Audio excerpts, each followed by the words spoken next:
You're listening to The Great and Secret Knowledge, a speculative fiction podcast. And I'm Jeff, and with me, Sophia. God kväll. Hello, Sophia. How has your last 2 weeks gone? It's been good, except it's November, so it's the worst month. It's very cold. Dark. No, mostly dark, yeah. It's very dark in November. It feels like it's darker than December somehow. It's very cloudy. But actually this weekend it was sunny, so we were just like, the sun is out.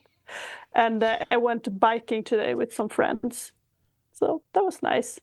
Even though Cool. it was dark before I got back, but that works. Yeah. All right. Yeah. How are you then?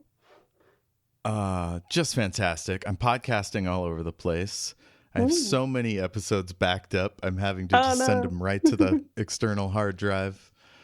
That's what happens when you keep to a schedule, but you have 3 shows at the same time. Oh, man. Yeah, other than that, I had to deal with a narcissist asshole at work, and then one who was the DM of one of my Dungeons and Dragons groups. That was weird. Had to cut that guy out. We weren't actually friends, really, so it was easier than having to cut an entire friendship. But it is awkward because I'm friends with all the other people in the group. Yeah, I can imagine that. How does that work even practically? Did you leave the group, or did they leave? Or... Yeah, so I invited them to one of my Discord servers so we could keep playing our Star Trek side quest.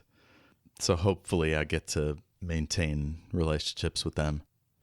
I guess we should start. What did you think about this episode? I liked it, I thought, but I don't have a lot of notes, so we'll see what we have to say about it. Now, sometimes that's good. It's because you're locked in and it's just sort of flowing over you. But other times it's because there's not much to the episode. And yeah, I think this is one of those cases. Yeah, I was going to say, though, that I think a little bit of both, because at the beginning I didn't really have a lot of comments. I just wanted to see what was happening, when they explained, this is the setting, this is what's happening, and then I didn't really have a lot, because I didn't know. I guess it was just a lot to learn about at first, and that was interesting. What did you think of it? It was good. I mean, it was, reminds me of Arsenal of Freedom, where there's really great stuff in there, but the scenes go on a little too long. There's a little too much exposition. But then there's these powerful scenes with Claire talking about her dead kids. There's the 2 Romulans that seem to co-captain. There's just some really fascinating stuff in here. But I can't tell if it's the direction or the writing this time, but it's not a perfect episode. No, that's true. But I also thought it was interesting because, like you said, maybe the scenes go on too long, but also somehow they skipped some stuff that I wanted to see. I was like, why did they skip this part? So that's also weird when you feel like there's too much and too little. We're going to have to make some headcanon, I think, to fill these gaps. Yeah. But speaking of direction, some of the production design in this, some of the shot selection, like very stylish, beautifully done. So it's it's a mixed bag. The director, James Conway, let's see what he's done. So he's done The Magicians, Supernatural, Smallville. So pretty accomplished guy. Charmed. That was his last series. I think. Producer. Oh, that was his last as a producer. He's directed on The Magicians, did an episode of The Orville, 4 episodes of Supernatural. Looks like Charmed was his longest run. But he goes back to the 70s, the year of my birth, 1976. So we'll have to keep an eye on him. I don't see... Oh, he did 3 episodes. Let's see what they were. He did Justice, the one where Wesley is facing the death penalty. And then he comes back in season 6 for Frame of Mind. Oh, that is a very good episode. Ooh, I might watch that after this. It's all about Riker. Any other thoughts before we get into the nitty gritty? No, let's get into it. Okay. This one was written by 3 women. That's remarkable. Wow. You don't see that very often in Star Trek. How many writers do they have if they have just 3 women around to write one specific episode? Yeah, I'd be surprised if they had any dedicated women in the writer's room. But this woman did 10 episodes, season 1, 2, and 3. So... What, so they just bring in some extra staff? Yeah, this was Hannah Louise Shearer. Let me see.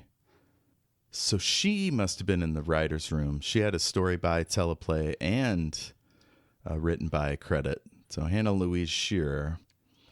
She did MacGyver, Knight Rider, something called Emergency. Holy shit. She did this show called Port Charles and wrote 422 episodes? That can't possibly be true. What? What are these 3-minute episodes? It says 1,700? No, that can't be right. That can't possibly. Oh, how bizarre. That must just be an IMDb mistake. Looks like there were only 6 episodes. Oh. That was in 2003. Weird. Or maybe it was a soap opera? Ooh, could be. Also did Days of Our Lives. Interesting. I guess there's a bit of a soap opera vibe in this one, if you think about just ordinary domestic stuff happening. Yeah. Yeah, I think so. It's a little bit more of the mundane, I guess, than a lot of the episodes in the subplot. Well, and even in the main plot, it's barely anything, right? There's no action. There's no shooting. There's just, here's a guy. We talk to the guy, and then it's over, you know?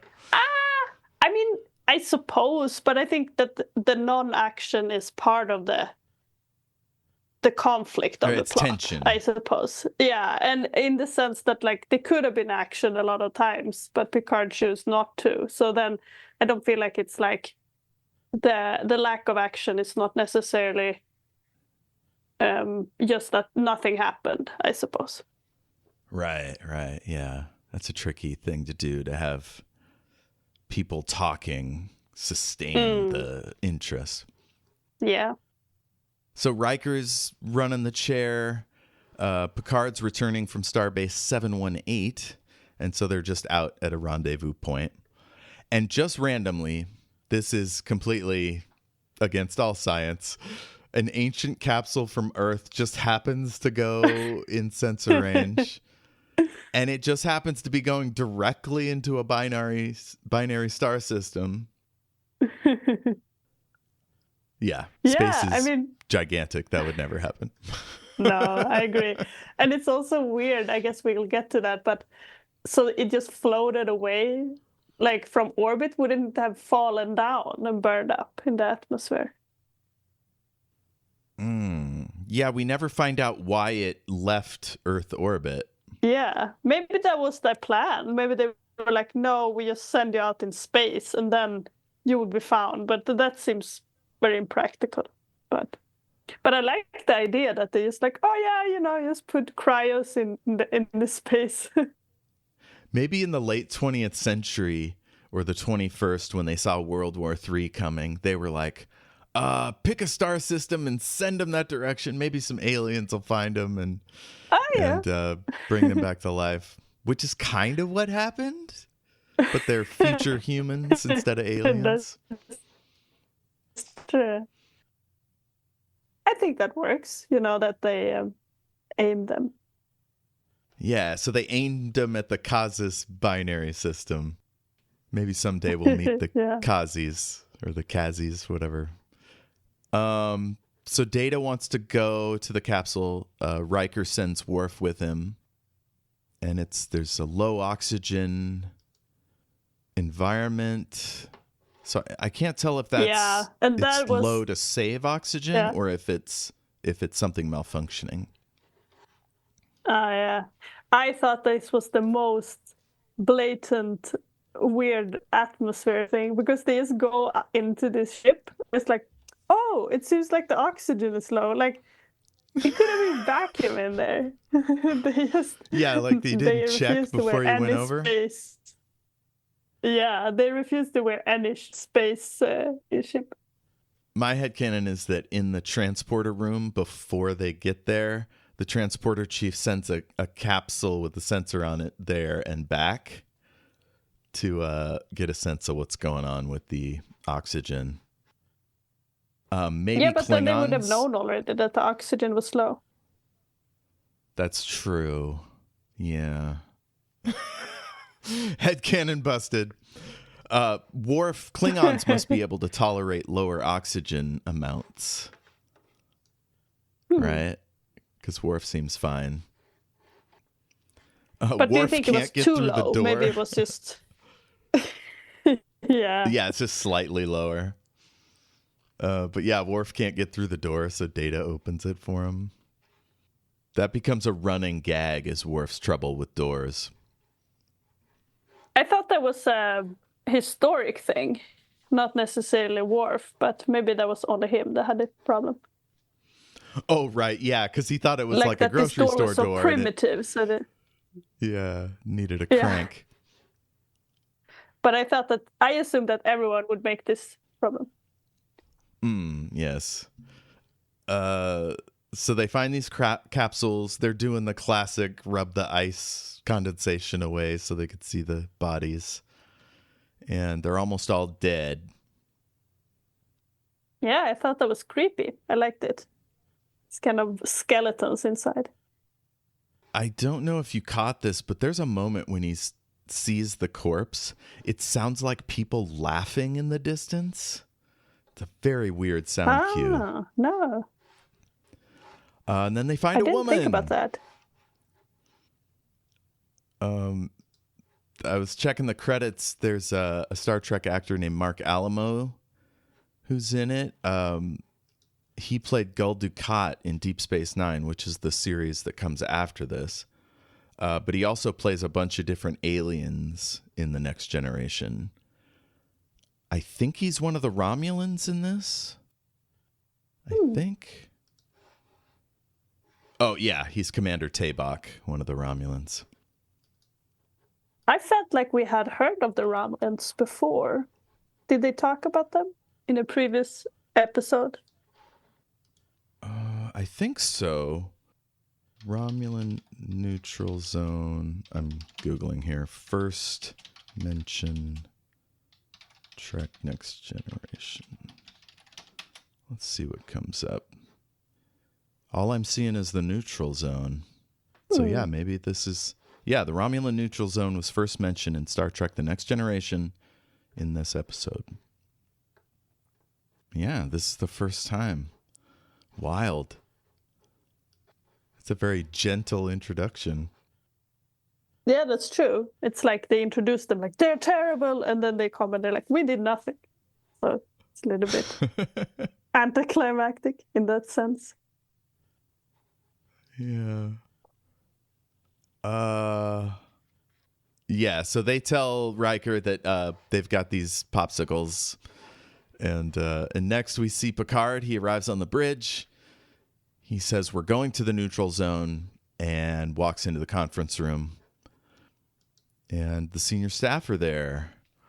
So far, 2 outposts have been destroyed.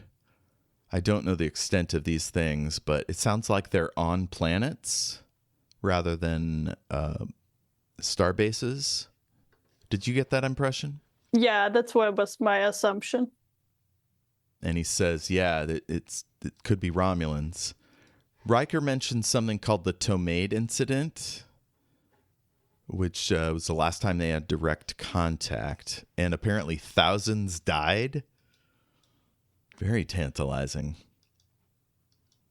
So they have to go out there, but they also have to avoid starting a war. Next, they go to sick bay. Dr. Crusher says she woke up the frozen people. Yeah. And Picard looks a little annoyed. Picard didn't know that they were there even. He's like, what? What frozen people? Yeah. And he was very surprised. He's like, what? Like, you what? And I don't know. I think she could have, I don't know. I guess if they don't have cryogenics, they can't keep them frozen. Also, Oh, right. Yeah. Yeah, the machines were breaking down, she says, so they had to do something. Yeah. That was very lucky that they came across them right at this time when they were breaking down. Oh, yeah, totally. Some of the exposition Crusher gave the impression that people in this age, in the 24th century, don't fear death. She says they fear death as if, like, it's a surprise. Cryonics. It was a kind of fad in the late 20th century. People feared dying. It terrified them. Says it terrified them. Yeah. Maybe because they live so much longer, most people, like, kind of get used to the idea. Yeah, that might be.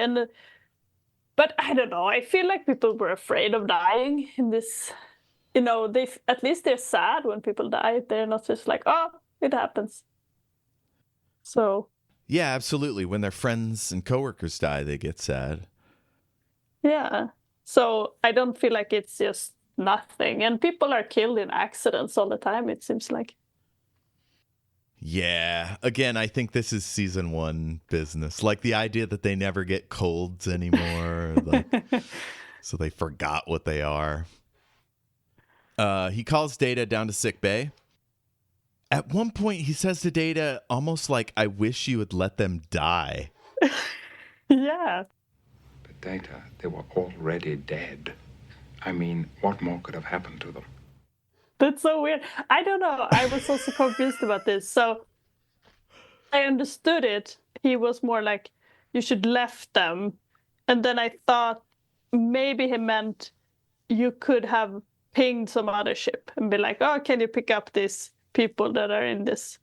And the idea is if they are frozen there, then it's like, oh, how much worse can they be?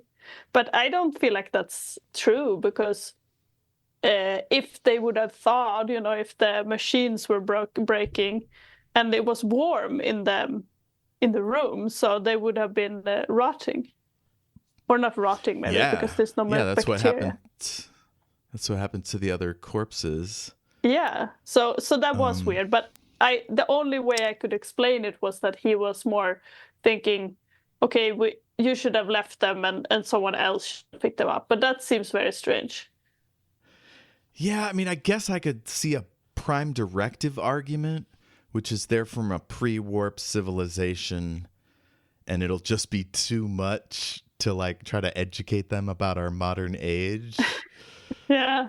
Like, they died, we shouldn't play God bringing them back to life. But like any doctor is going to be like, these people can be saved, I must save them. Yeah. And I also find it weird the way that this is the same as in the Verkosigan saga, where people who are frozen cryogenically, people are just like, oh, they're dead. And I'm like, they're not dead if they can be revived. I don't feel like that counts. That would be like saying that someone died because they stopped breathing, you know? That might have been true once upon a time, but it's not anymore. So I think that's kind of a strange idea that when they're frozen, they're dead. Yeah, it's sort of a superstitious way of looking at near death.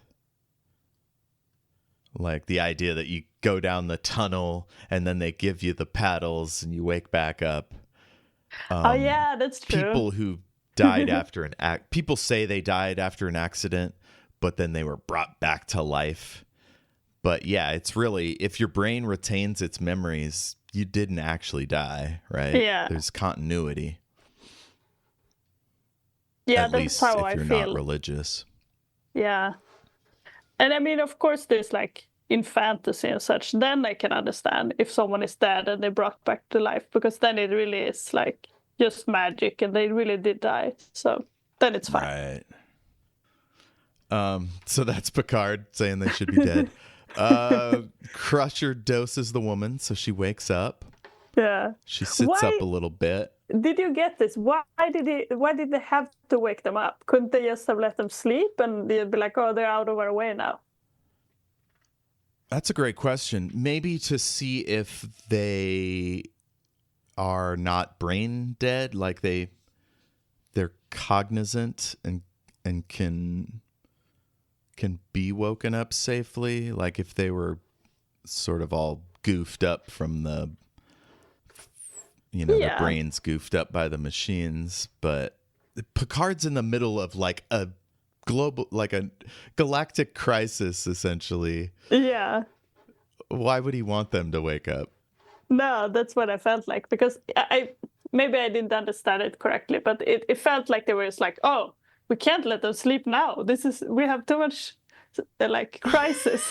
And it's like, just let them sleep and put them somewhere. But yeah, I guess if you have thawed them out, maybe you want to check that there's nothing wrong.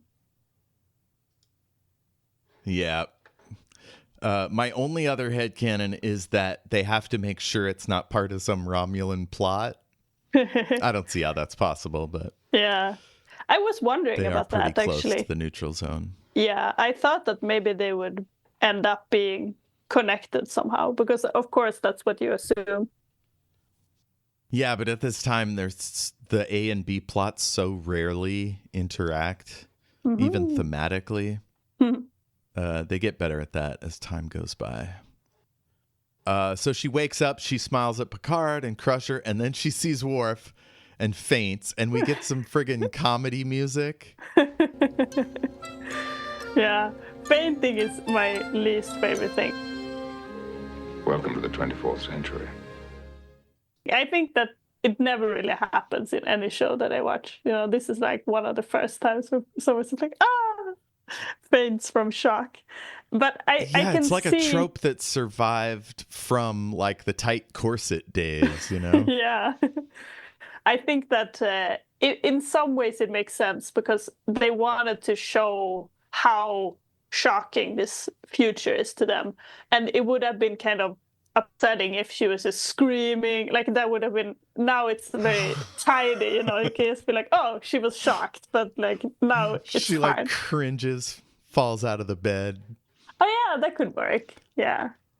But I feel like, if she was screaming, it would have to be time to calm her down and be like, calm now, Yeah. Mm-hmm. Yeah, they got to clip this thing along. Yeah.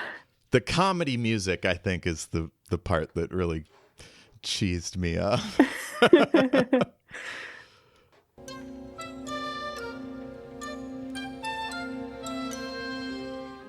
And then Picard talks to her passed out form, welcome to the 24th century. So we're just doing bits now. Yeah.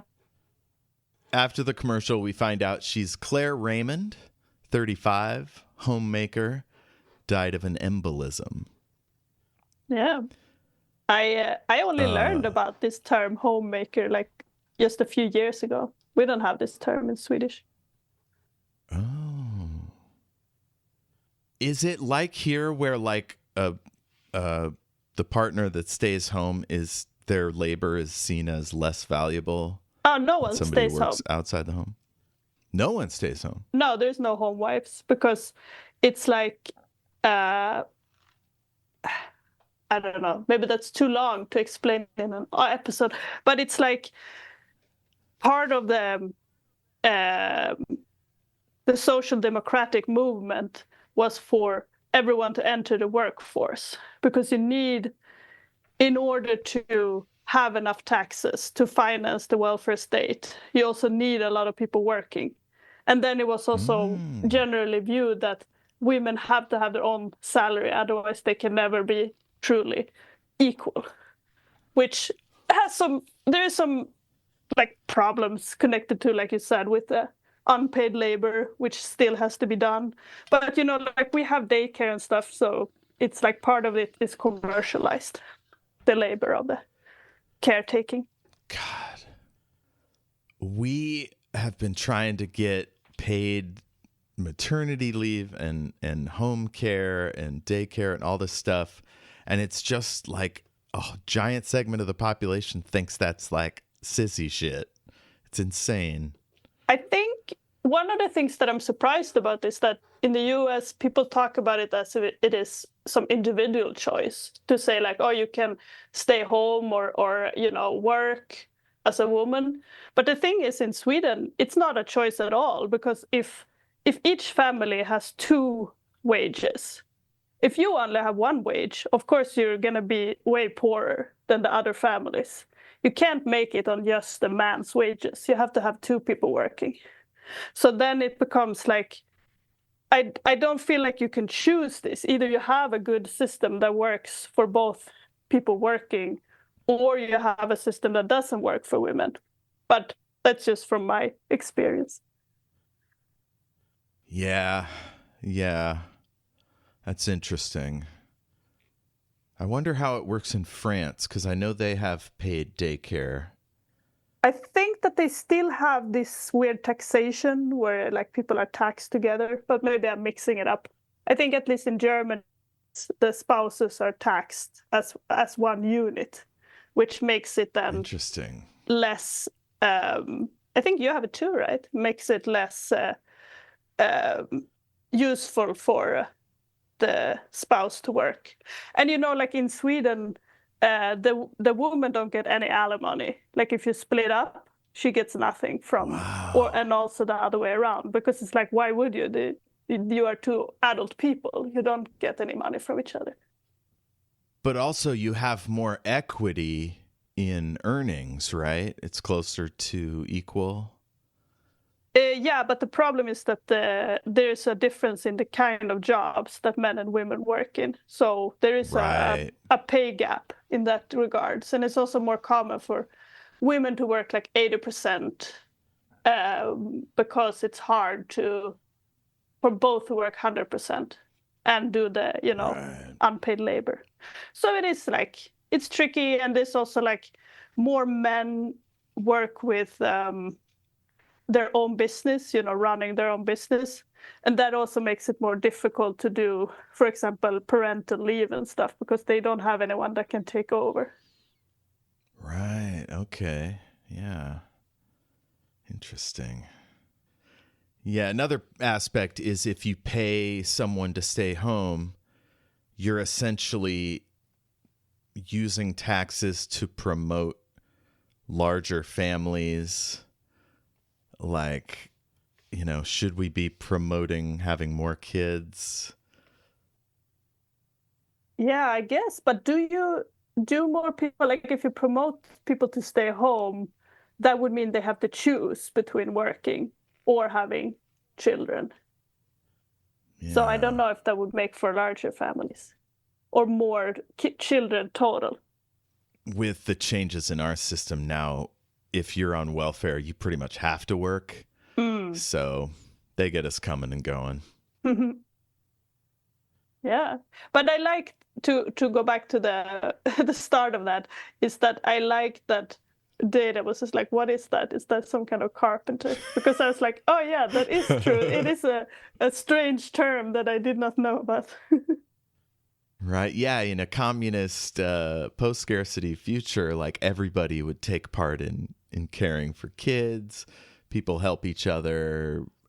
There's food. You don't have to like cook. There's a lot of things that are taken off your plate as a parent. Yeah. Next is Ralph Offenhouse, 55, financier.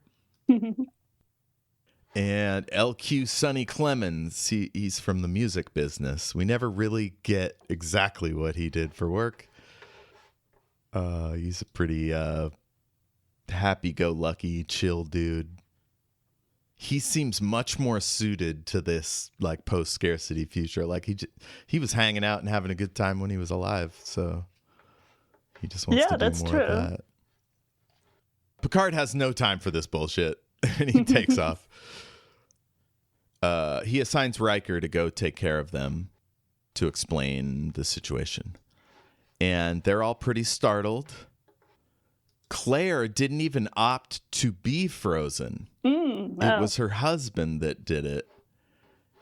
So we get the sense that her husband is kind of a dickhead. Just a guy that would go into whatever weird fad. Yeah. And Sonny was a drunk, so his liver was about to explode. Yeah, was that when he talked about like, oh, I'm gonna pay for this procedure so my exes don't get as much money. Oh God, come on, Sonny. So Ralph thinks only about money, it seems. And then we're back up. Do you have anything else about this scene, their education? No, only that the artist guy was funny. I thought he was. Yeah. It's like it's funny just because of his vibe, compared to this serious ship. Yeah. So up on the bridge, Troy is explaining what little they know about Romulan culture to Picard, and of course it's the 80s or 90s, so they kind of describe Romulans as one thing. Unfortunately, that trend kind of continues throughout Star Trek until the modern era. But one interesting word is he says they're counterpunchers, that they don't initiate, they wait for you to commit yourself.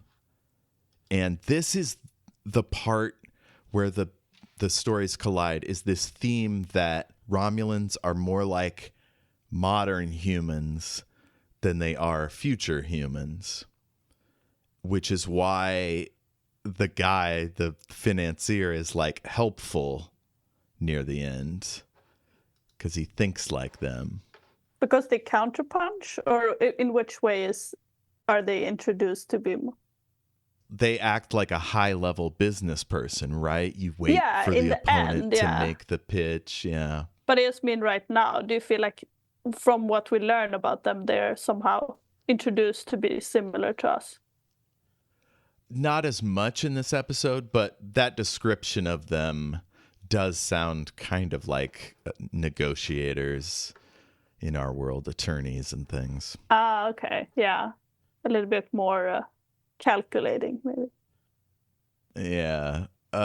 Sonny and his cornball twang. Oh no, that was a noise that they made after Sonny winks. It's so cheesy. It's like ding, ding, ding, ding, ding, kind of thing. For the vitamins.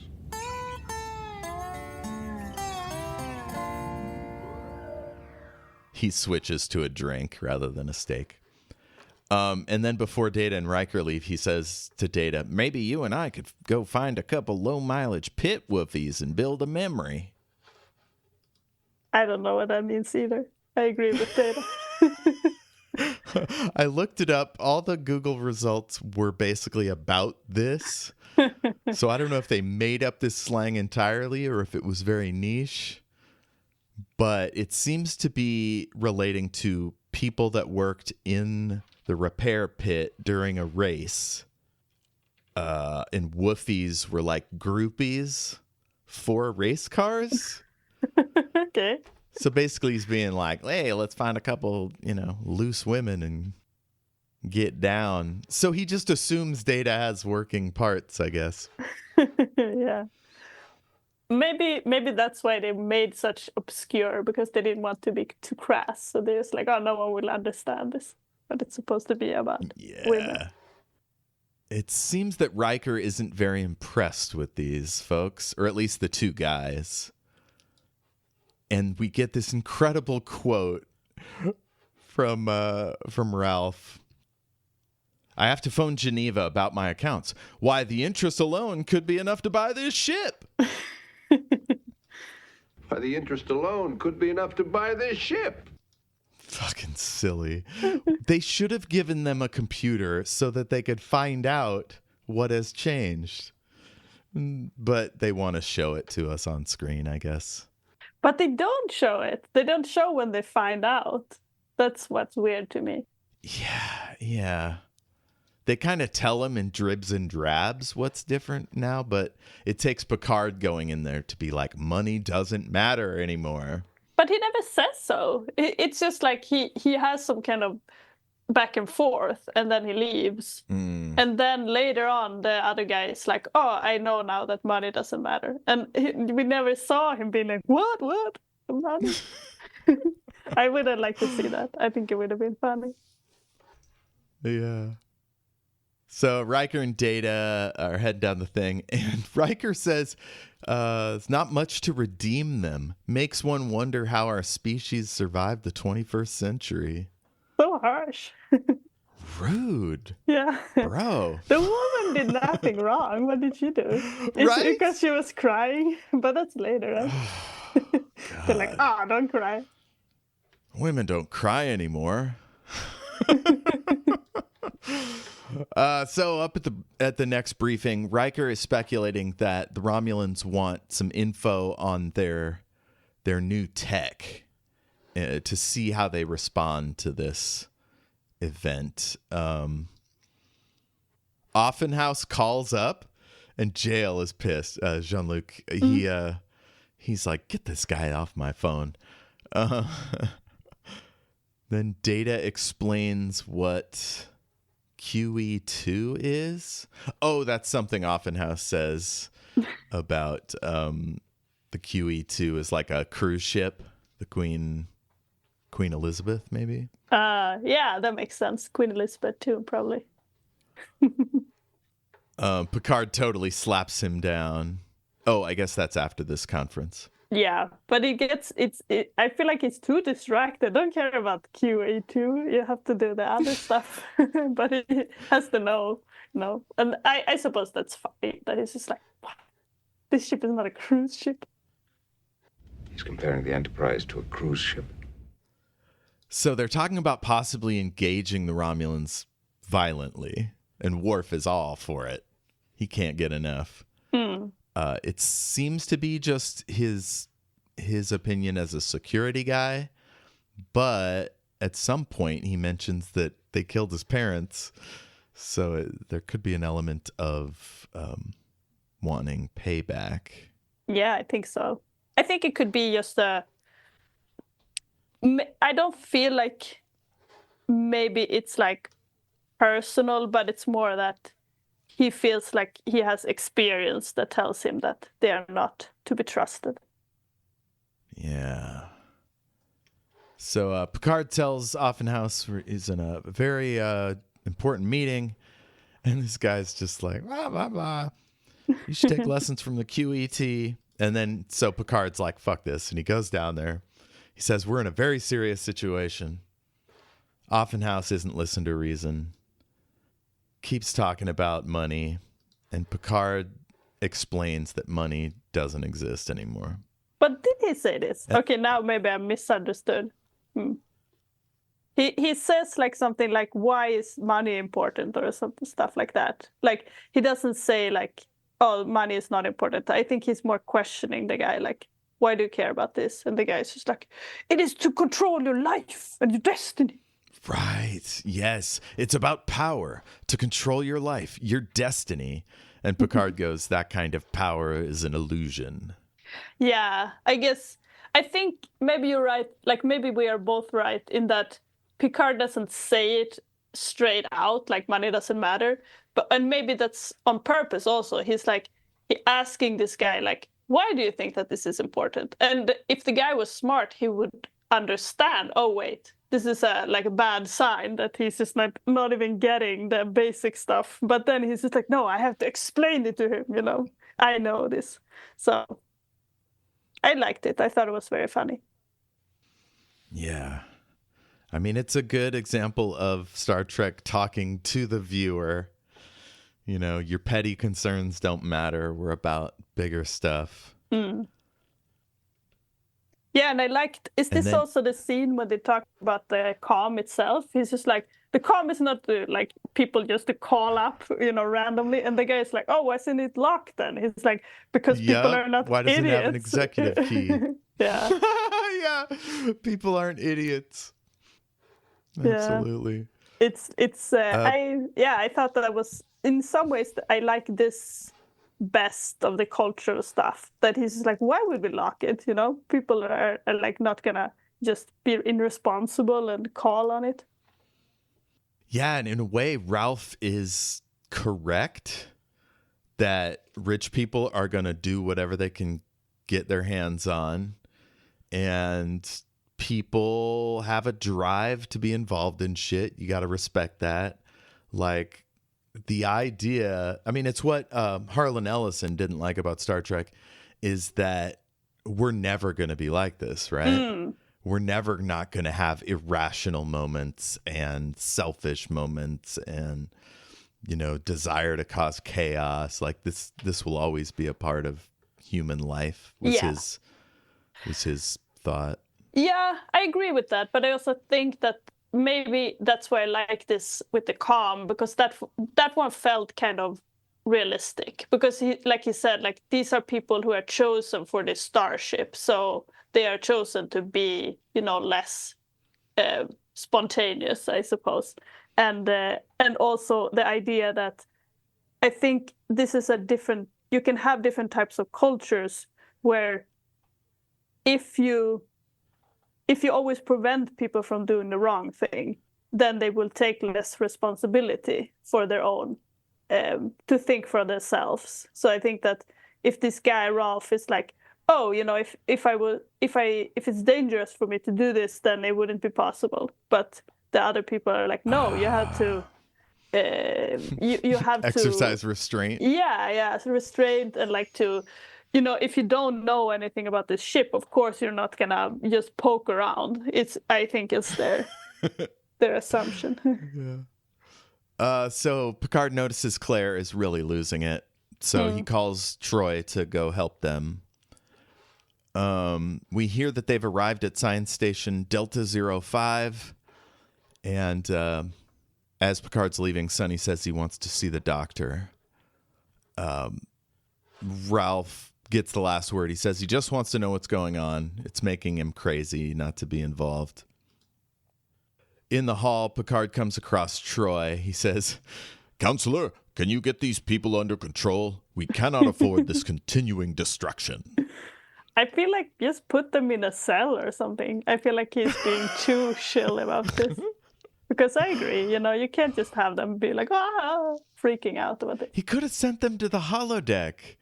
Oh, yeah. And set them up in like a Starfleet Academy or some other beautiful place on Earth. Yeah, that would be a great idea. And then they could have had a tutor or something that explains everything and goes through, like, money doesn't matter, But oh my God, I bet there's like a prearranged Starfleet package for when they get non-Starfleets in, and they're like, on Earth, there's no need for money. Let's see. We learn that Claire is missing her boys. she admits that her husband, Donald, was sort of a jerk off. She says, I love that man, but he'd mess up a free lunch. Yeah, and I would feel so worried for my children, if I had. Because she's just like, oh, were they married? But, like maybe they were sad when they were without their mom and with their weird dad. Right? Yeah, for her, it just happened. For them, it probably took a while, and she didn't get to see any of that, their growth and change. No. So Troy offers to help her find out what happened to her kids. And as always, Troy is just really kind. Yeah, and she's so against Troy. She's like, oh, you're the shrink, and she's very freaked out by it. Which I like that also as a kind of almost a flashback for us, because I feel like today people wouldn't be all upset. Like, of course you're going to get the shrink, like you're just coming back from the dead. Yeah, when this was made, there was like a stigma for most people about going to see a therapist. It was kind of like, that's rich people shit. And then now it's more like it's I was just talking to a friend who's Mexican American, and he said they grew up thinking it's white people shit. So it's changing, but it's taken a while. Wasn't there also kind of like a psychiatrist scare in the 80s? I don't know the details about this, but I thought it was maybe a little bit like, oh, the psychiatrist will like give you weird drugs and mind control you or something. Yep. I mean, there was that whole thing about multiple personality disorder where like doctors were hypnotizing patients and trying to dig for like secret crimes and things. Oh yeah. It was kind of anti-scientific there for a while. That's when the whole like satanic panic came about, a lot of times because of that sort of thing. Huh. Doctors trying to make their bones write a paper about some, I don't know, psychiatrists or they're doctors, right? So they're a little more mechanical in their thinking. So Sonny wants help from the doctor, and he says this really weird thing. He says, old Wade Toss will scuffle on the best way he can. And I have no idea what that means. He wants to hang out with Data. And she's like, okay, I'll let him know you're looking for him. And she's so nice and so friendly. And then he pats her butt and calls her a little old doctor. Yikes. I think she was so shocked because nothing like that happens in the future that like she didn't kung fu his ass. But like, she could. Yeah. Next, we're back with Claire, and she is stunned by the loss, and she says she'd like to be alone. And I thought this lady gave a really good performance. I found myself getting misty. The music was pretty good in that section, too.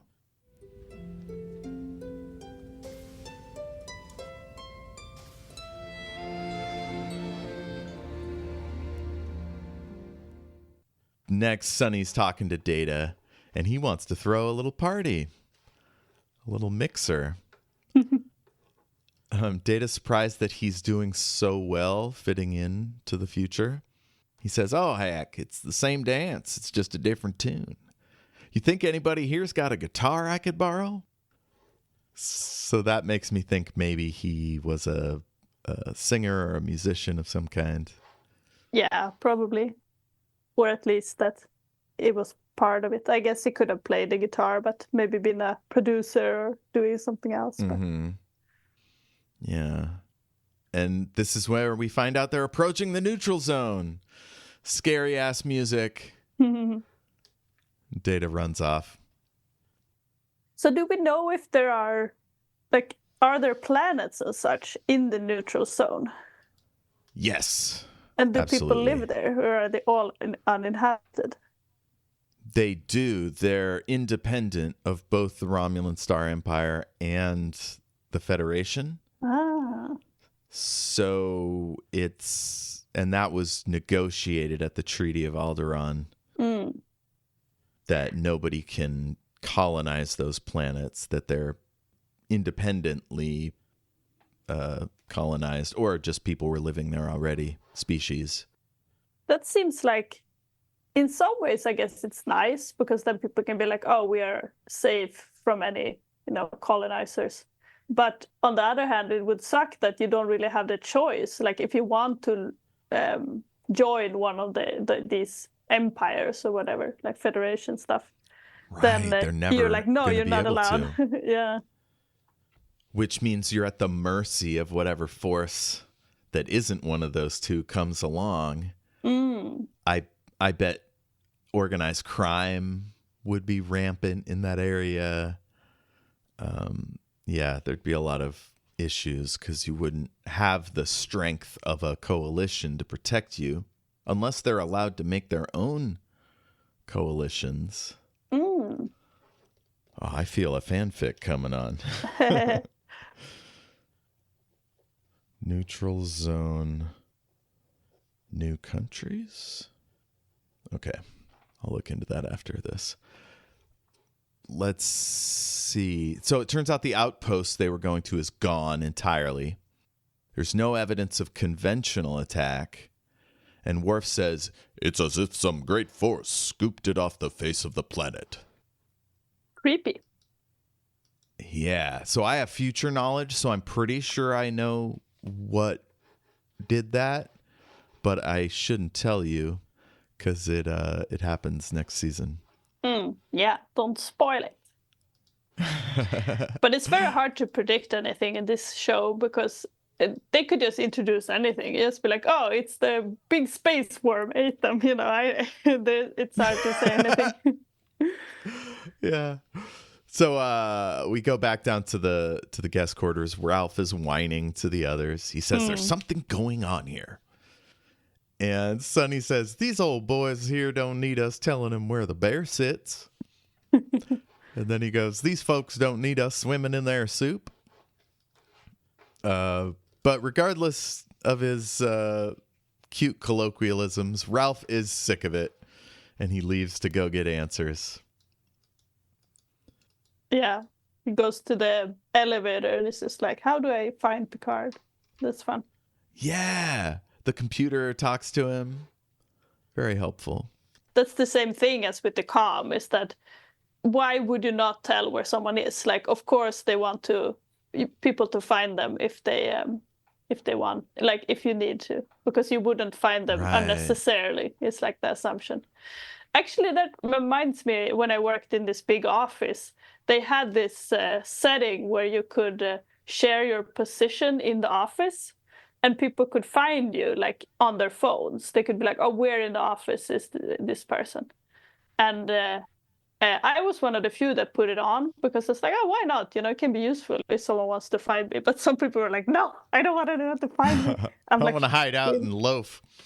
Yeah, which is, I think that or not be bothered. Yeah, I think that they overestimate how much people want to find each other. You can just write on Teams. And it's not like you need to physically seek someone out. Oh, yes, of course. I mean, that's Picard's position as well. You don't need to be on the bridge. There's a rule, like they're not supposed to have non-employees on the bridge. Yeah. So, except maybe sometimes diplomatic envoys. So they're approaching a place called Terrid 9. It's a yet another outpost that's been scooped away. Somebody suggests they go to battle stations, probably Worf.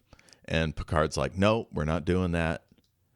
But Riker is able to convince him to go to Yellow Alert, which I'm not sure if we've settled on it, but Yellow Alert is everybody knows they have their jobs, but they're not at high alert yet.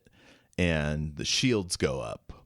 Ah, okay. So that baddies can't get the drop on him. I wasn't sure about what it meant, but that's good to know. So yeah, he's in the turbo lift. There's a cloaked vessel. Have we seen a cloaked vessel this season yet? No. Okay, so this is interesting. Worf is able to track some signal coming from the ship, and I think it was, what do you call it? A test. The Romulans are testing to see if Starfleet has learned how to detect certain signals, and then they flex their muscle by cutting them off. Wow. As if to say to Starfleet, we've fixed that glitch, right? Yeah, that we makes can sense. disappear anytime we want. They say they wanted to see if we would fire. And Ralph comes in, and they're like, get this guy off my bridge. And he goes, I'm not going anywhere. And these ensigns really are not good at their job, because as soon as the Romulan ship comes into view, they just stand there gawping. Yeah. I agree. That was very unprofessional. Maybe it's meant to be like, maybe if the Romulans can see their bridge, they don't want to be like all disorderly and try to push this guy out the door. Oh, I like that. That brings up tons of issues about the video screen and what the opponent can see. Yeah. Right, because in our world, we have a zoom. We usually have a pretty tight focus on the speaker. We even have that blurring function they won't see what's going on around you. Yeah. They should blur this guy in the background. Yeah. I would think in security situations, they would blur everything but the speaker, but they don't. Yeah, and also the way that they call, I don't know if this is just with this situation, but it wasn't like, do you want to accept this call? It was just like, boop, now we're here. What if they were having a discussion or something? Would they have heard, or if they didn't notice right away that they jumped in?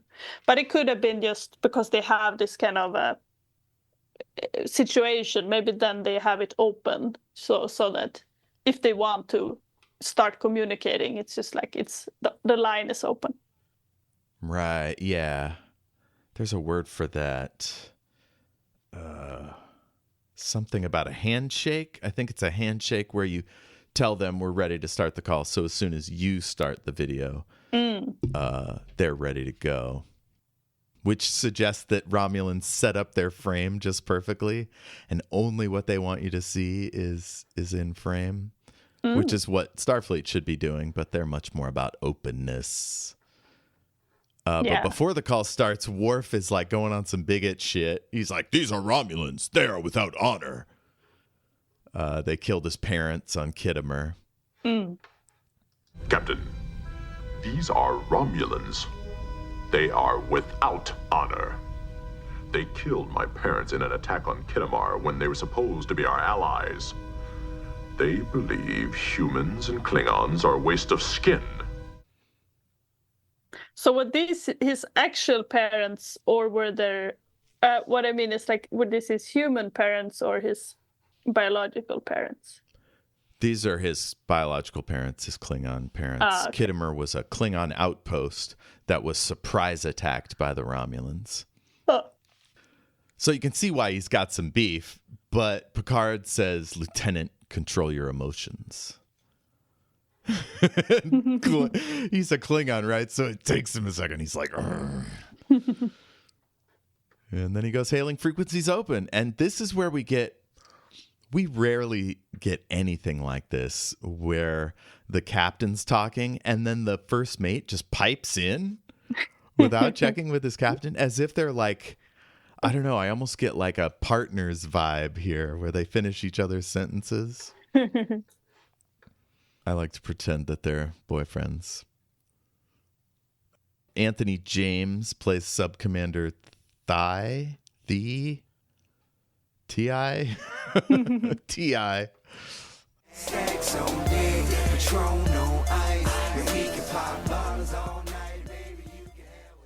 And Mark Alamo plays Commander Tabak. He's just so friggin' relaxed. He's leaned back in his chair. He's got his hands what is that called? Clasped? Yeah, I think so. What did you think of these outfits? Yeah, I like the design overall. Like, I like their design of their, what would you call the overall appearance, and also the clothing. Yeah, I don't think we ever see this shoulder piece again. This sort of black and, I don't know, bedazzled shoulder wrap thing. But I love it. It suggests that there's a secret unit of Romulans that are sent to engage with Starfleet this one time. Yeah. What if these are the most diplomatic Romulans we ever meet? Maybe their uniforms change appearance. And this was just like, now we're doing the redesign after this. Oh, yeah, most likely. Yeah, I mean, a whole nother season. They probably workshop. No, I just mean like it could have been in universe, that their uniforms are not the same all the time. So the Romulans, we find out that they do have capitalism. They even at one point we find out they have a slave species. Oh. But I don't think we ever find out how they manage non-Romulan planets. Like, we just never find out. Do they wipe them all out? Do they integrate them into their society? Do they force them to stay on their planet? Like, we never know.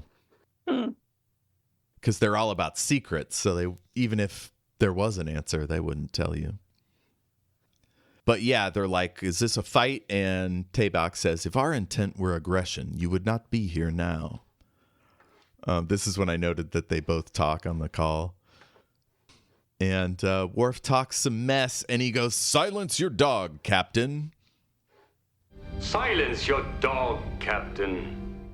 Yeah, and Worf is very offended. So Picard asks if they think Starfleet did this destruction. They say no, obviously. And then Ralph is on the bridge, and he says they don't know. They want you to ask. Picard obviously is pissed off, but he says he wants cooperation to solve this mystery. He says, let's collaborate. Let's share whatever we learn, what's happened here. And the Romulans agree. And for people from the original Star Trek who were like all excited to see the Romulans back, they must have been like, what? They're agreeing? Are you kidding me? Disappointing, yeah.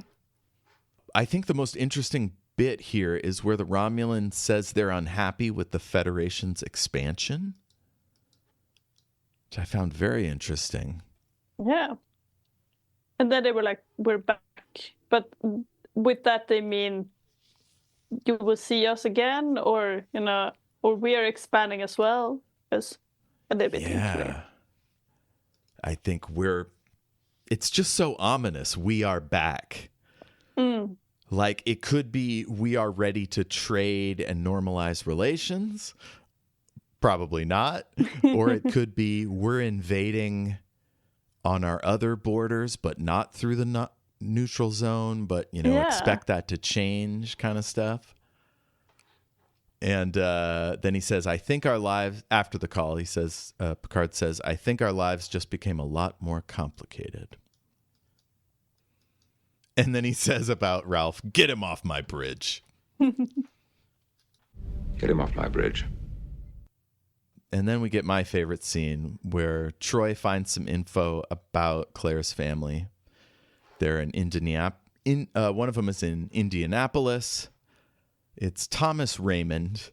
And for some reason, he looks like the spitting image of her husband.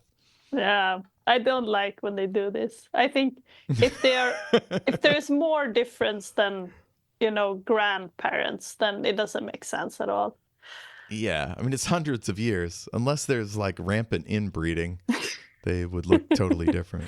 Yeah. I was thinking, what if there was like some kind of clone business, so this is just a clone from that. Her son. And also I was thinking about weird, like that if this guy looks like her husband, she could come and marry him, because they are not that related, it would not be gross. But maybe if he's a clone, then it would not be fine.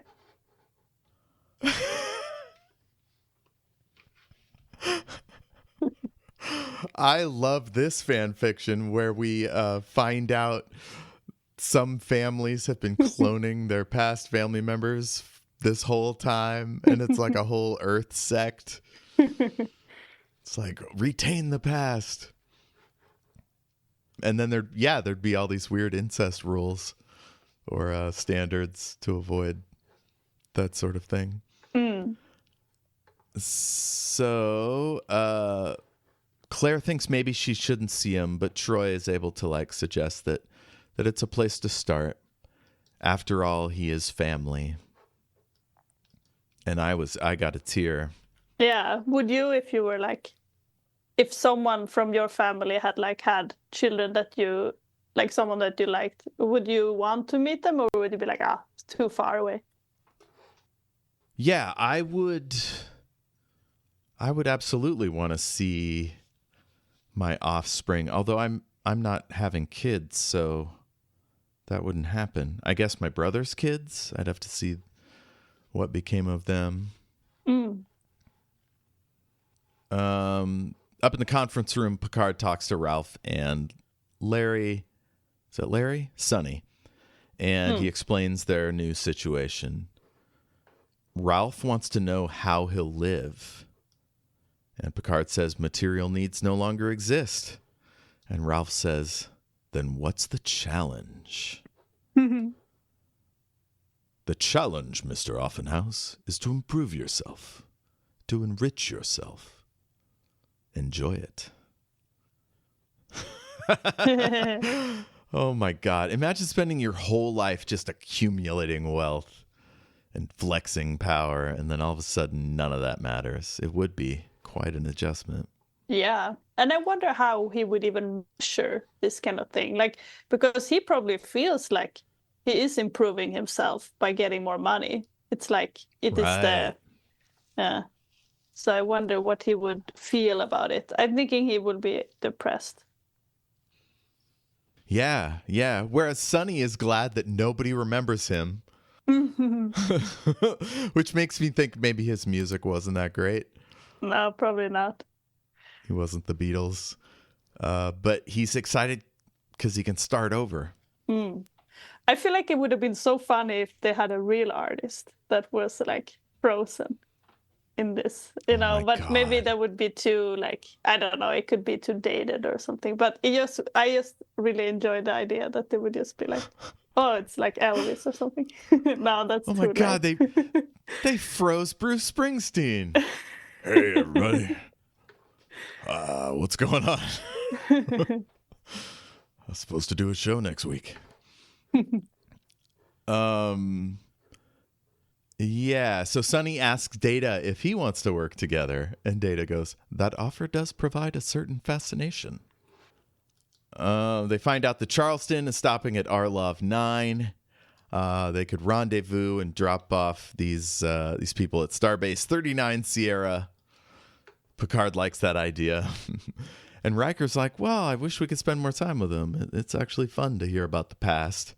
And Picard says this really weird thing. That would take us in the wrong direction. Our mission is to go forward. And it's just begun. That's a real end to this season line. Yeah, this is like the first time of the episodes that we have watched where the plot is not finished with the episode. Right? It's so weird. I wrote it ended so limply, but as the end of a season, it kind of it titillates us for the future, but it also tells us that the job isn't done. We got to go on. But as a season finale to modern eyes, it's very odd. Yeah, that's true. It would feel very anticlimactic. But I think overall that it worked, because I did think that this picking up these humans, these past humans, that was overall like entertaining. So then I almost felt like I was invested in maybe not like what was going to happen to them, but more just what would you describe it like? But just their arc, maybe, of understanding their new life. So I thought that was fun. So then almost the Romulans become this thing that mostly add to that plot line, because it feels like the plot line with the humans become more dramatic because they are interrupting and being like, how would you say it? There's more conflict in their journey because of the Romulans that are the threat, or the crisis.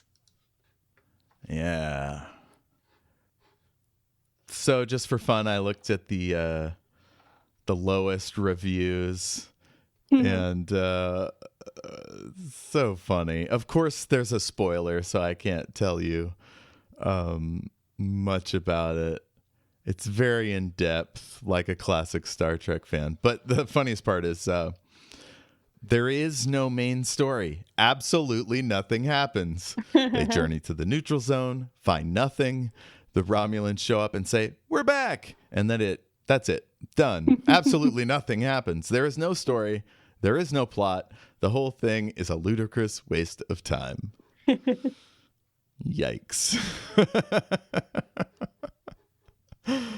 Oh my God.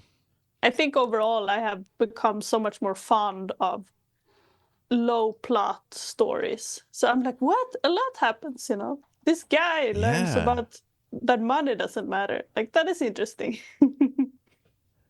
Well, I mean, and what a flex, too, to end your season on not the plot of Star Trek, right? There's a little bit about colonies being scooped up or whatever, but about the philosophy, the culture. That's true. What makes it different from now, It's fascinating. Just talking about the episode made me like it better, so that's fun. That's good. Any other thoughts, notes we didn't get to? No, I went through all my notes. I don't think I have anything more.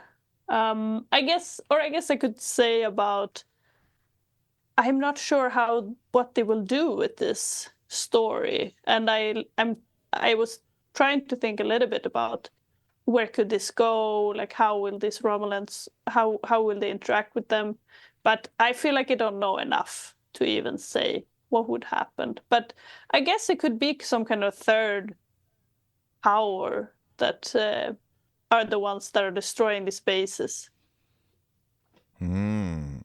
Yes, not the Klingons, not the Romulans, someone new. Yeah. Or the space worm eating them. Have we met any aliens in the season that could be powerful enough to scoop up towns or outposts? I can't see the bug people doing it. No. Because they just use whatever tech of the people they take over. Yeah.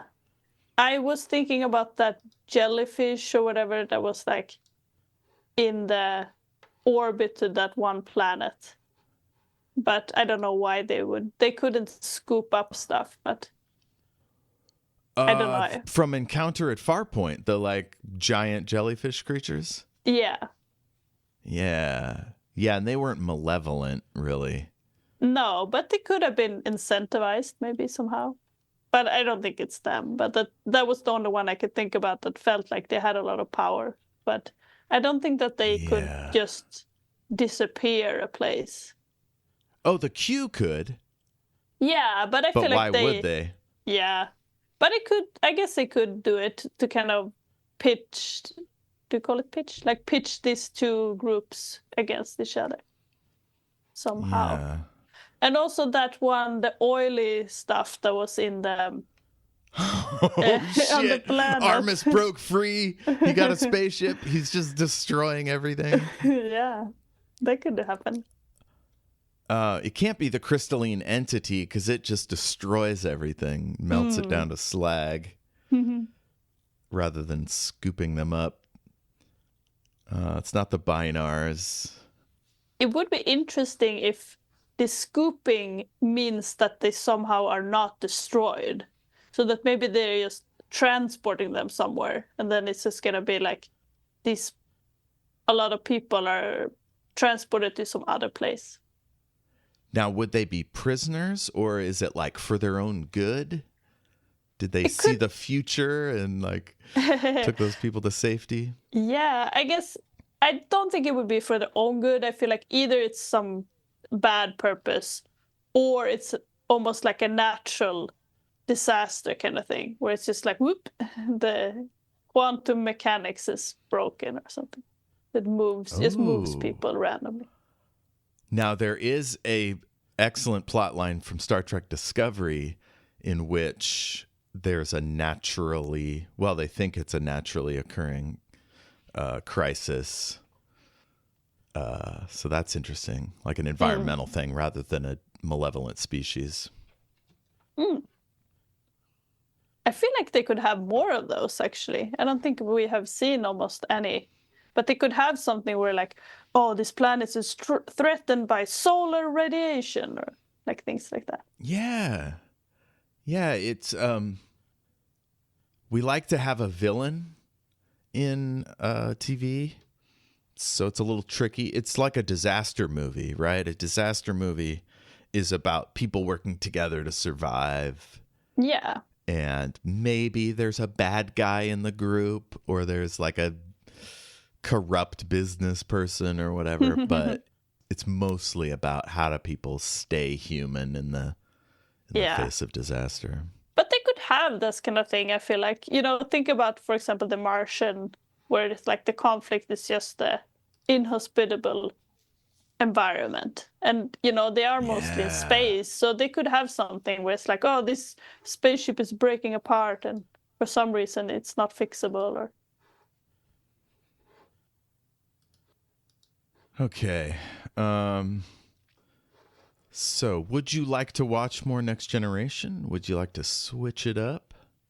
Yeah, I was thinking a little bit of it. Like, I am still interested in watching more, but I am a little bit hesitant. Like, I guess if we go into season 2, then I would like us to at least go through the episodes that we want to do in season 2. And I am willing to commit to that, but I feel like a little bit more hesitant maybe that I'm like, oh, like there might be a lot of episodes, like will I like them? But I'm interested. I want to at least try season 2, so I'm willing to commit to it. Looks like there's 22, and there's fewer stinkers, which is good. There's a few, but one of the greatest episodes of the series, Measure of a Man. Yeah, a lot of good ones. Dr. Crusher has left, and they've replaced her with Dr. Pulaski, who's this like cranky older lady. Oh no. Don't worry, Crusher comes back eventually. What do you feel then? Well, I was thinking it might be nice to do either a recap episode about the season or like a palate cleanser, like a movie or some kind of one-shot thing. Yeah, sure. I would be open for that, but I have no really suggestions. Maybe we can chat about it afterwards. Yeah, we'll talk offline and see what comes up. I guess just for gigs, I'll pull up the selection overall list. So we've been doing tons of sci-fi. So we could do fantasy, weird fiction, or horror. Weird fiction. So what I have for weird fiction is House of Leaves, which is a book. It's hard to do a book in one episode, but it can be done. Barbie, I didn't know how to classify Barbie. Pink Floyd's The Wall, which I just did this morning. Severance, and then a video game called What Remains of Edith Finch. Anything by Jose Luis Borges. The Seven Deaths of Evelyn Hardcastle. And then we get into the darker stuff. Twin Peaks: The Return, Stalker, Rocky Horror Picture Show, Twin Peaks, Simpsons Treehouse of Horror 6,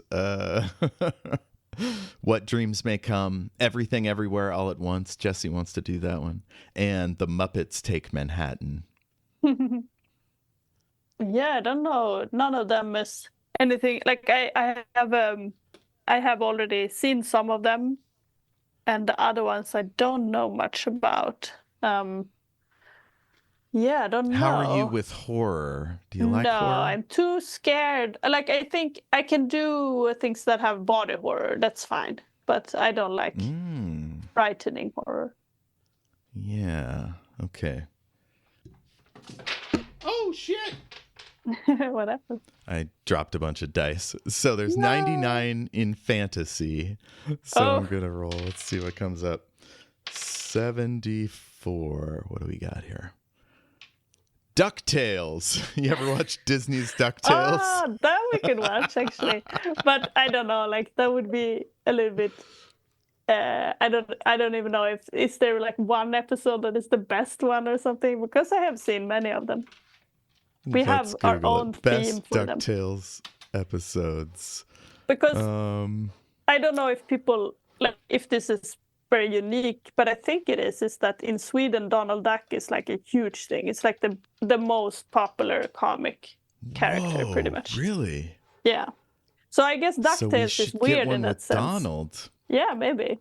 Or something like that. Like we would watch Disney, and it would be like every Saturday you would watch Disney. That was like the main show that children watched.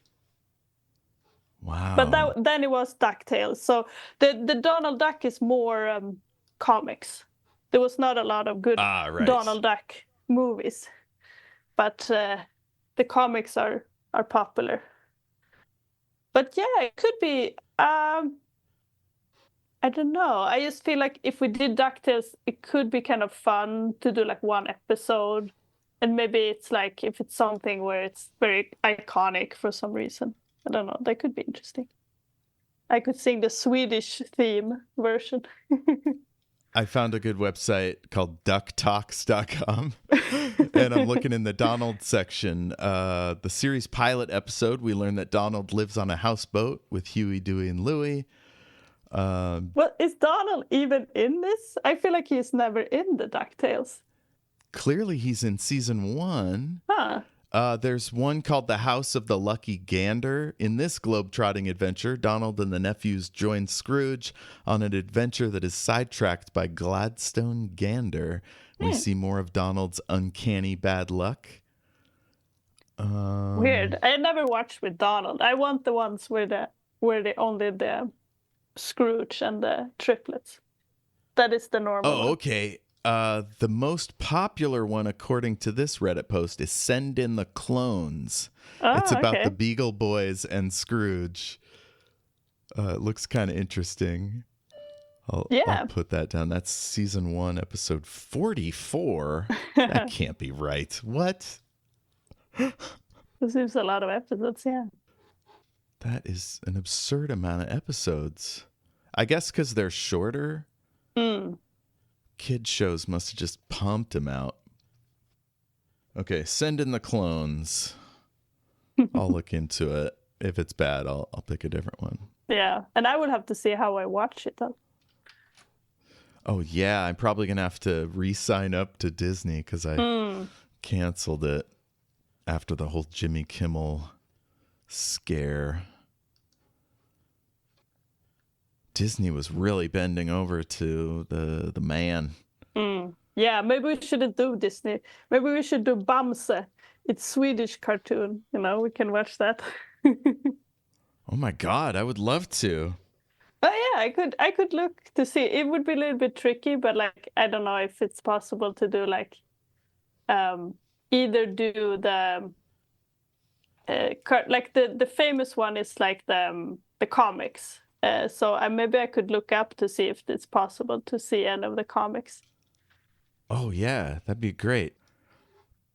So we're looking at comics, and next time, how do people find you on the internet? Oh, they don't. That's right. Send us an email at greatandsecretknowledge@gmail.com. You can find me all over the internet at El Jefe Tacoma. And we have a Facebook page, and check out all our other series. We've done books, TV, movies. Next coming up is Wicked for Good. We're going to watch that when it comes out, me and Jesse. And I just recorded an episode on Pink Floyd The Wall, which is one of my favorite movies. So stay tuned for that. We also have Red Dwarfs in the can, and I think that's everything. But yeah, go check out our back catalog and get to know our whole deal. Anything else? I guess if we want to do any recommendations. Oh, shit. Yes, recommendations. What do you got for us? I don't have anything new. I mean, I finished A Memory of Empire. What is it? Arkady, I forgot the last name. But the thing is, I didn't find it that good, actually. I guess it's a very popular sci-fi book. But I thought that the plot was a little bit uninteresting to me. It was like, it took so long to even figure out what the plot was about. And then I thought it became a little bit slow for me. Arkady Martin. Is this the one about the sentient starship and its drones? No, oh yeah, I mean, it does remind me about that one actually a bit. But no, this one is it's like this diplomat who comes to this empire to be a diplomat for her space station. And she has this computer implanted in her that has the memories of the previous diplomat, and then it's connected a little bit to that. And there's some mystery when she arrives. She doesn't even know what is going on and what her role is, and so I like the world building a lot. This sounds very familiar.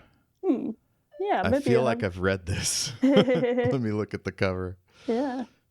But I feel like I can't really recommend because it was, like I said, it was like the plot was not that engaging for me. But I like the world building. It was interesting. But I was thinking more actually about, now when we watched this episode, I thought a lot about the Dispossessed by Ursula K. Le Guin. And I think that one can be interesting. It has a little bit like of the same themes that were lifted in this episode, like about how, you know, the culture, like how the culture shapes us. And, you know, it's like the Dispossessed is a anarchist society, like one of the societies is. And it examines, you know, the different, how people, what would you say? It's like a lot of the examination is like, okay, if you don't have possessions or money, what drives you and what kind of things are important? And it is very interesting. It looks at a lot of, like, it's not like, oh, it's like, then you have the perfect society. Like, there's still flaws. So I think that's very good book. That's awesome. Yeah. I'm fresh out of recommendations, I believe. What did I just read on Hoopla? Oh, I started Dungeon Crawler Carl, so I'm on to the second one. And I'm listening to coverage along with Spoil Me and Natasha. So that's an evergreen recommendation. And then I'm preparing clips for my season 6 recap shows about Shattered Worlds RPG, my space opera actual play. And it's hilarious. It's really great. You can start at season 5 to find out about our new characters. We kind of started over, so season 5 is a good jumping off point. You can start in season 6. Things have gotten wild. We've got our current cast members are all there, so you don't necessarily have to go back. Just meet our 4 geniuses and all of our silly shenanigans. And yeah, that's a great show. Or you could go all the way back to season 1 when the sound quality was janky and some of our hosts were inexperienced, to say the least. But yeah, it's a lot of fun. So check that out. And if you want to get more involved, once again, it's greatandSecretKnowledge@gmail.com. And yeah, let's be a part of a community. Tell us what you want to watch or talk about. Suggest guest hosts, and generally, we love engagement. So thank you, Sophia, for joining us once again. Do you have a quote we should go out on? Oh, I don't feel like I had one that stood out to me. I mean, I thought that a lot of them, there were some funny quotes, but I don't know if any, like, is there any that is like encapsulates the episode? I'm not sure. With all that interest, it could be enough to buy this ship. I guess, yeah. I did like the part where Picard says that kind of power is an illusion. Yeah, but doesn't really stand on its own. It's the same with the, I don't know. I was looking at my notes now to see if I had anything. Oh, one of Sonny Clemens's stupid turns of phrase. Yeah. Yeah, maybe that would be funny. Pit woofies. Yeah, you could have that just, and then it doesn't make sense, but it doesn't make sense regardless. So then it stands on its own, in its senselessness. Oh, hell, just forget all that and give me a martini straight up with 2 olives. For the vitamins.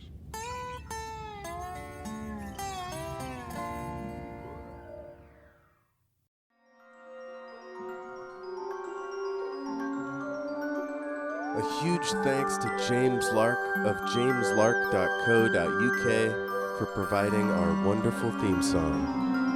Thank you, James.